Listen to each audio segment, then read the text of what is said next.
Yo, good day, pakinggan nyo to. Para sa Pilipinas, para sa ating futuro. Baha na naman, tubig ay tumataas. Kalsada ay naging ilog, tanong ay bakit, paano ito matatakas?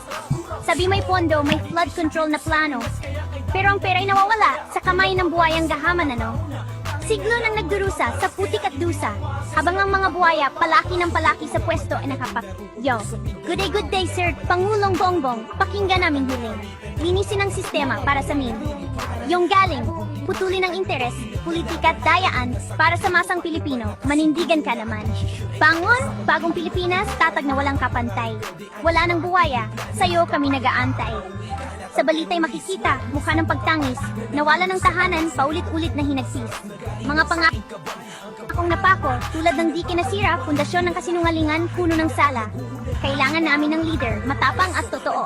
Parang Prime Minister na may isang salita at puso, kamay na bakal sa mga tiwalit sikim.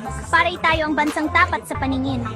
Dugot pawis ng bayan, wag hayaang masayang. Mga proyektong multo, sa kabanlang napupunta at walang pakinabang. Panahon na para kumilos, isigaw ang katotohanan. Ang kapangyarihan ay sa tao para sa kinabukasan. Yo, good day sir. Pangulong Bongbong, pakinggan aming hiling. Linisin ang sistema para sa amin yung galing. Putulin ang interes, politika at dayaan para sa masang Pilipino. Manindigan ka naman!